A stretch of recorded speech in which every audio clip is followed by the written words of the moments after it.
Live from New Delhi, you're watching DD India Global. We'll get you top stories from India and the region. I am Tanvi Taneja, and for news from the rest of the world, I'm joined by my colleague in London, Julia Chapman. Julia, good to have you with us. And 12:30 p.m. across Central Europe. Coming up, conflicting narratives over a plane crash in Russia. A hurdle is cleared for Sweden's NATO membership. And Donald Trump moves one step closer to the White House. But first, the headlines. UNGA President Dennis Francis says reform of the UN Security Council absolutely necessary, adds that in these challenging times when the UNGA is divided, we expect India to take the lead in bridging differences. A Russian military transport plane carrying 65 Ukrainian prisoners of war crashes in the Belgorod. Many feared dead. Russian Foreign Ministry calls it a barbaric act of terrorism. Turkish parliament approves Sweden's NATO membership bid, clearing the last major hurdle to expanding the Western military alliance after 20 months of delays. Result of the open vote on the proposed legislation regarding the approval of the protocol on the Kingdom of Sweden joining the North Atlantic Treaty. Number of votes 346 in favor, 287 against 55, abstentions 4. And Donald Trump furious as he fails to knock out his sole rival for the Republican presidential nomination, Nikki Haley. Haley vows to fight on before the next competitive contest in South Carolina. And just a little note to Nikki, she's not going to win.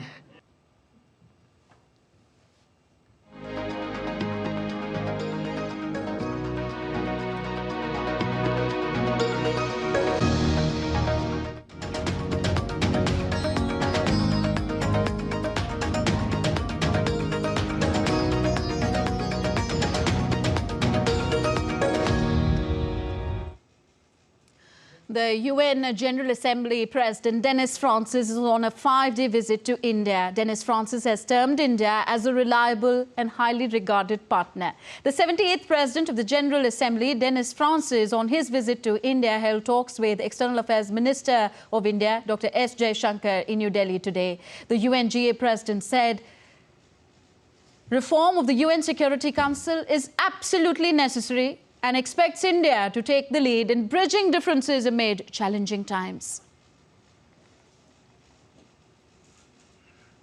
So reform of the Council is absolutely necessary. If you are in a privileged position, you are not necessarily in a hurry to lose privilege. Reform is inescapable. The question then becomes, what is the formula by which this reform would take place? India has been a long-standing partner of the United Nations. India, in fact, contributes one of the largest numbers of peacekeepers to the system.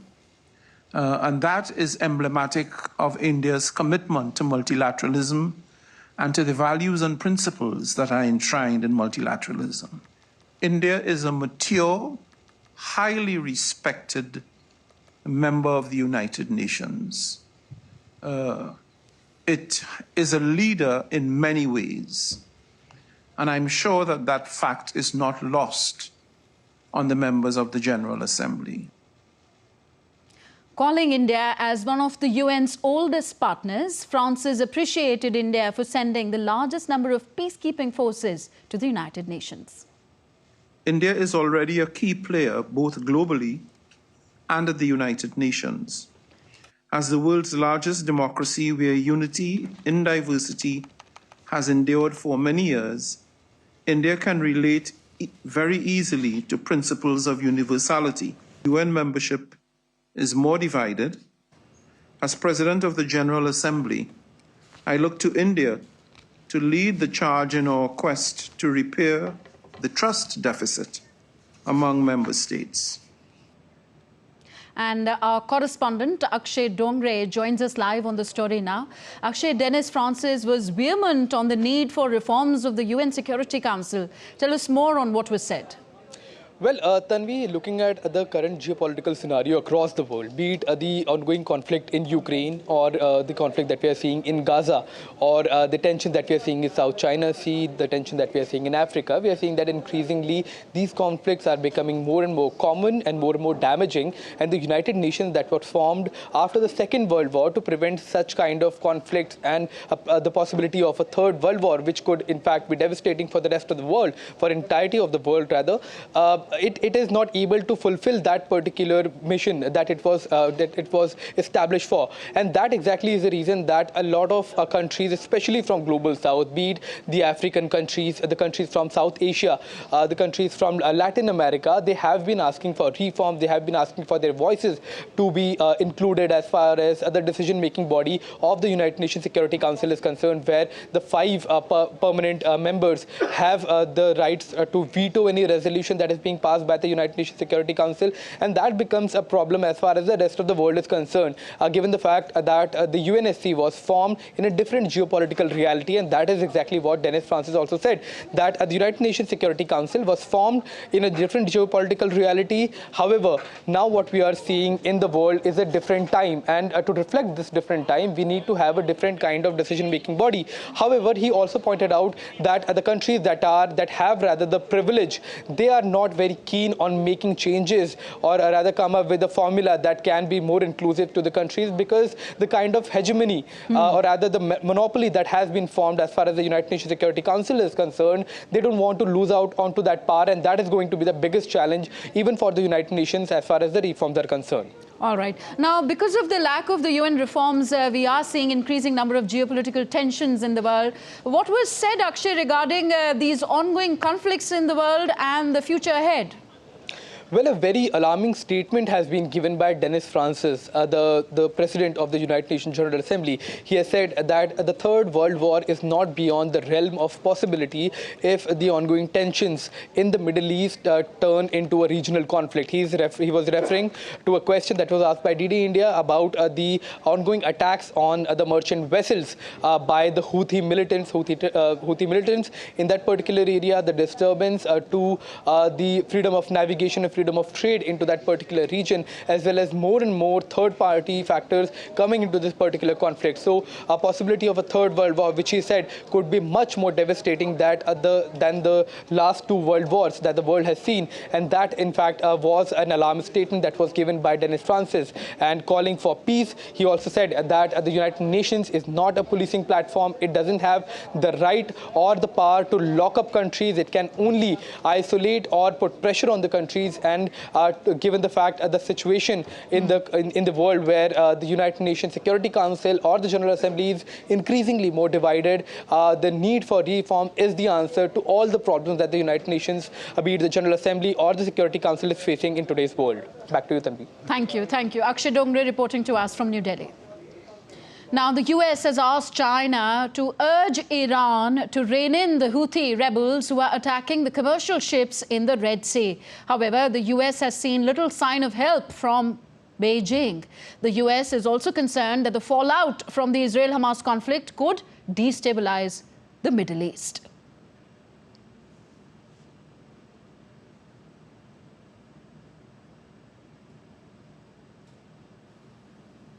Now on to the other conflict dominating news headlines. We now go to Russia's Belgorod region, which borders Ukraine. Now it has come under frequent attack from Ukraine in recent months. In the latest, a Russian military transport plane has crashed near the Ukrainian border, which Russia says was carrying Ukrainian prisoners of war. My colleague Julia Chapman is in London. She gives us more on this and other stories making headlines around the world. Julia, over to you.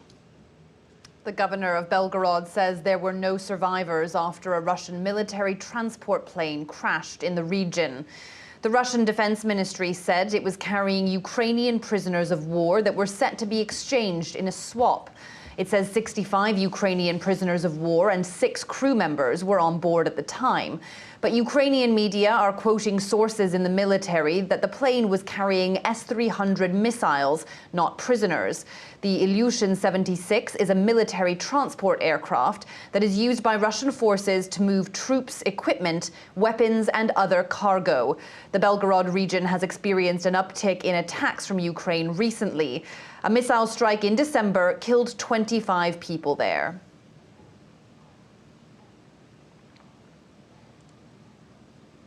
Meanwhile, Ukrainian officials say 18 people were killed in a wave of Russian missile strikes on Tuesday. More than 130 people were also injured in 2 attacks on the 2 biggest cities, Kyiv and Kharkiv. Ukrainian President Volodymyr Zelensky says areas of central Ukraine and the southern region of Kherson have been experiencing constant shelling. Officials say more than 200 sites were hit on Tuesday, including 139 homes. The governor of Kharkiv said more than 100 high-rise blocks suffered damage in the first 2 attacks. Later in the day, 3 other attacks struck an apartment block and other infrastructure in the area. The prime ministers of Slovakia and Ukraine are holding talks on Wednesday on the Ukrainian border. Robert Fico's election last year marked a shift in Slovakia's foreign policy, with the country moving to halt military support for Ukraine. At a news conference on Tuesday, Fico claimed life in the Ukrainian capital was absolutely normal and there was no war there. He was speaking only hours after Kyiv was hit by Russian missiles. Fico has also said Ukraine would need to give up territory to Russia in order to end the war. He says he will block Ukraine's efforts to join the NATO military alliance, but he has expressed tentative support for its membership of the European Union.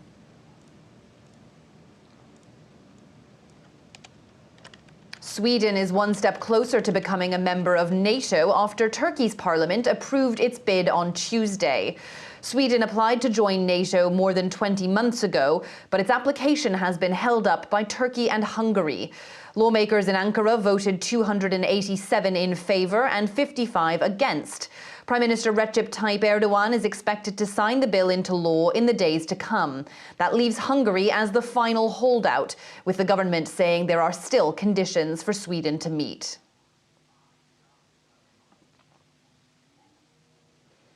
Former U.S. President Donald Trump has won yet another round of the Republican presidential primary contest. In the state of New Hampshire on Tuesday, Trump defeated his only remaining rival, Nikki Haley. Trump won 54% of the votes, while Haley clinched 44%. After the Iowa caucuses and the withdrawal of Ron DeSantis, Trump has moved even closer to a November rematch with President Joe Biden. The economy, immigration, and the fentanyl crisis are some of the top concerns of voters in the U.S. elections this year. At a celebration in the city of Nashua, Trump opened his victory speech by mocking Nikki Haley. You know, we won New Hampshire 3 times now, 3. We win it every time. We win the primary, we win the generals, we've won it. And just a little note to Nikki, she's not going to win. However, Haley is not yet ready to concede. She finished 3rd in the Iowa primary, delivering remarks from the city of Concord in New Hampshire soon after voting ended in New Hampshire. She said the race is far from over. This race is far from over. There are dozens of states left to go.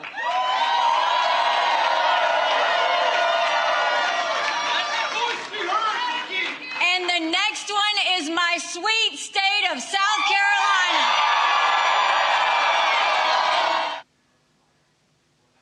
The UK government has suggested that it expects Japanese company Fujitsu to pay hundreds of millions of dollars in compensation over the post office scandal. Fujitsu's faulty software system, Horizon, was used for accounting and stock-taking by Britain's postal service. But sub-postmasters soon complained about bugs that falsely reported shortfalls. Hundreds of them were wrongfully convicted for fraud and theft and are now having their convictions overturned. Fujitsu has apologized to the victims and said it would work with the government on appropriate actions, including compensation. German train drivers have launched their longest strike in the nation's modern history. The walkout will affect both freight and passenger transport services in the country on Wednesday. It will last until Monday and comes as drivers object to working hours, conditions and pay.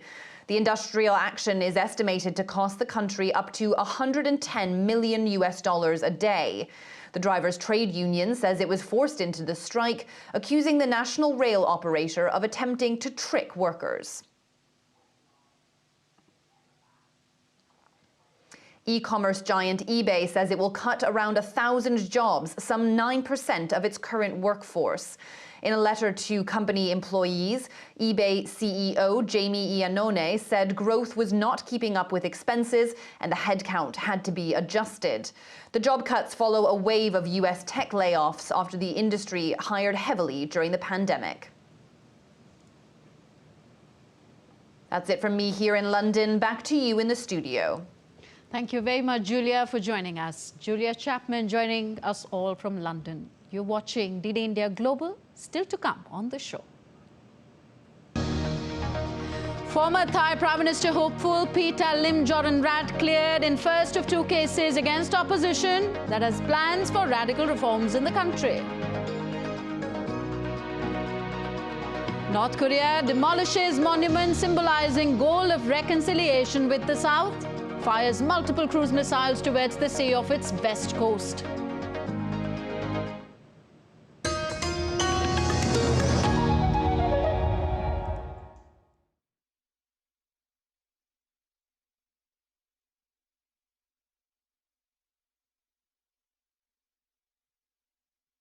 In a world that never stops, where information shapes our reality, one app stands out, helps you stay ahead of time.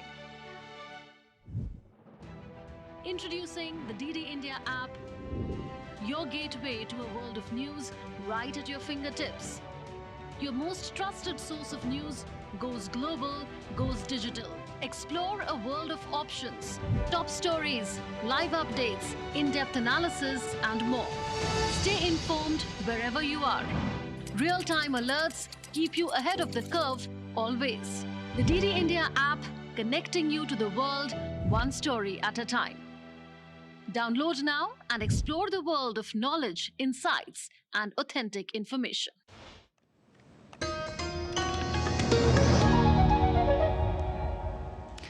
Welcome back. You're watching DD India Global. I am Tanvi Taneja. Back to Asia. North Korea fired multiple cruise missiles towards the sea of its west coast on Wednesday in the latest sign of heightened tensions on the Korean peninsula. The launches were being analyzed by South Korean and US intelligence forces. The latest firing of missiles by Pyongyang comes as the South Korean Navy's Special Warfare Unit was taking part in the training along the east coast in Gangwon province bordering the north for 10 days. The North state media also said last week that the country conducted a test of its nuclear-capable underwater attack drones in a protest against joint military drills by South Korea, the United States of America and Japan. South Korea's Defense Minister Shin Won-sik condemned the launches as a serious threat to his country. Shin also warned that the North Korean leader's regime would face its demise if it started a war. In a statement, South Korea's Joint Chief of Staff did not specify how many missiles were fired, but said further activities by the nuclear-armed North were being monitored. Though the UN Security Council sanctions targeting the North's weapons deployment do not bar testing of conventionally armed cruise missiles. Our correspondent Patrick Falk reports from Singapore.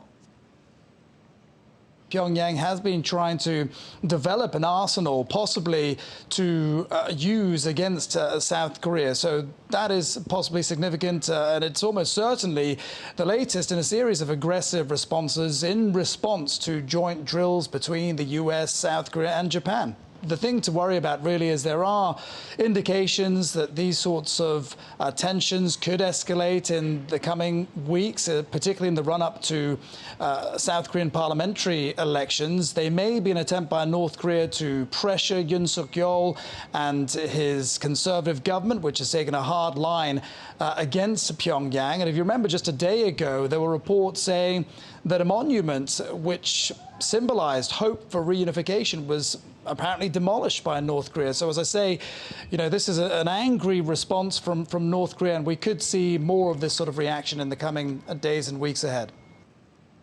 Now, Thailand's Constitutional Court on Wednesday ruled former prime ministerial candidate Pita Limjaroenrat was not guilty of violating election law, and he will retain his parliamentary seat.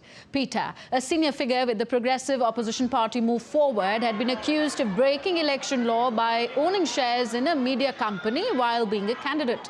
Move Forward won last year's election but failed to form a government. Still in Asia, China's central bank is set to announce cuts in the amount of cash that banks must hold as reserves from the 5th of February. Governor of the People's Bank of China, Pan Gongsheng, said that it will be the first such cut for the year as policymakers extend efforts to shore up a fragile economic recovery amid plunging stock markets. The Chinese economy has struggled to mount a strong post-COVID recovery last year as distress in the housing market, local government debt risks and weakening global demand slowed momentum, weighing on investors' sentiment at the beginning of this year. And now we take a look at what else is happening around the world. Iran's hardline Guardian Council has banned former pragmatist President Hassan Rohani from standing again in an election in March for the Assembly of Experts, which appoints and can dismiss the supreme leader. Rohani was elected president in a landslide in 2013 and 2017 on the promise to reduce Iran's diplomatic isolation. However, mid-ranking cleric angered political hardliners during his regime. A gas explosion in Ulaanbaatar in Mongolia resulted in at least 6 deaths and 11 injuries, including 3 firefighters. The truck carrying 60 tons of liquefied natural gas exploded, engulfing several buildings and causing a fire near the Dunjirigav market. Over 600 firefighters and 100 vehicles were involved in the extinguishing efforts. Train services were disrupted at Edinburgh Waverley Station on Wednesday after storm Josin hit Scotland. Scotland's train services were suspended until late morning on Wednesday, while the Network Rail Scotland inspected tracks for damage following the storm, as per Scottish operator ScotRail. Josin marks the 10th named storm of the season to hit Britain and the region. A 32-meter treehouse classroom in Amazon rainforest is educating adults in remote indigenous communities about logging and mining. Funded by Udemy, it provides accommodation, solar power and satellite internet. The treehouse also serves as a tourist stop and learning hub for researchers and indigenous people. The project has led to a 55% decrease in deforestation in 9 Amazon countries.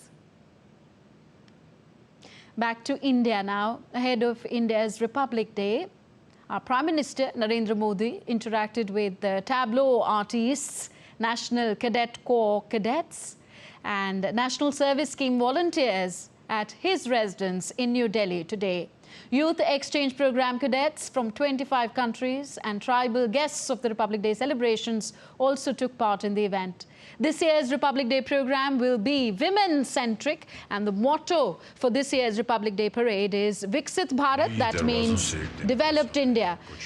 A total of 26 tableaus will participate in the Republic Day parade at the Kartavya Path in New Delhi. Addressing the gathering, Prime Minister Narendra Modi said that the next 25 years will be crucial for the country and for its youth. अगले 25 वर्ष देश के लिए, आपके भविष्य के लिए बहुत अहम है। हमारा संकल्प है कि आपकी इस अमृत पीढ़ी का हर सपना पूरा हो। हमारा संकल्प है कि आपकी अमृत पीढ़ी के सामने अवसरों की भरमार हो। हमारा संकल्प है कि अमृत पीढ़ी के रास्ते की हर बाधा दूर हो।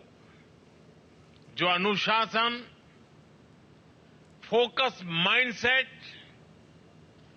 और कोऑर्डिनेशन मुझे भी आपके परफॉर्मेंस में दिखा, वही अमृत काल के संकल्पों को पूरा करने का आधार है। The government of Western Australia is seeking strong cooperation with India to boost more tourism into the region. Australia Minister for Transport and Tourism is on a visit to India, and she had several high-level delegation talks with several stakeholders in India. DD India correspondent Dibyendu Mondal spoke to Australian Minister of Transport and Tourism Rita Safiote to find out more. Listen in. I'm joined by the Minister for Tourism and Transport, Government of Western Australia. Welcome to Doordarshan, ma'am. What type of cooperation are you looking at in terms of tourism and transport with the Indian stakeholders? Well, very keen to support more tourism into Western Australia. WA, Western Australia and India has a very close relationship, but I want to grow that relationship. So it's very much about seeing how we can work to get more Indian tourists into Western Australia. Also more tourism investment from the Indian business sector, and also growing our international intake of Indian students. You have also been talking about engagement with various stakeholders, including the aviation sector as well as the hotel industry. Yeah. So have you had any talks with them, and at what level of talks? Yes, we've been engaging to look at how we can get more or to actually have direct links between India and WA. There is such a strong Indian community in Western Australia, and there's a strong call for those direct air links. Now, the meetings have been good, and there's a strong economic case to have a direct air link between India and Western Australia. What does Western Australia offer to the Indian tourists that will be flying there? It's a very unique experience, and as I said, you can do some really unique experiences. As I said, visit Rottnest, meet quokkas, the happiest animal on earth. You can be swimming with whale sharks. You can be visiting our Swan Valley or Margaret River and experience incredible food and wine. There are a number of unique experiences. We have some of the best beaches in the world. Have you been able to engage with the government stakeholders in India? We'll be meeting some government stakeholders tomorrow, but very much looking at how we can continue to work with government and with the private sector to encourage a closer relationship between Western Australia and India. Well, thank you so much, ma'am, for speaking to Doordarshan, and we hope the Western Australian region becomes a popular tourist destination with Indians as well, and visiting more Indians into that region. Thank you so much for talking to Doordarshan. Thank you. This is Dibyendu Mondal with camera person Ankit from New Delhi for DD India. So that's all in this edition of DD India Global. Do join us for another edition of the show at 7:30 p.m. Indian Standard Time. You can connect with us on Facebook, X, formerly Twitter, and Instagram at DD India Live. You can also find us online at ddindia.co.in. I am Tanvi Taneja from my entire team in New Delhi. Thank you for watching. Namaskar.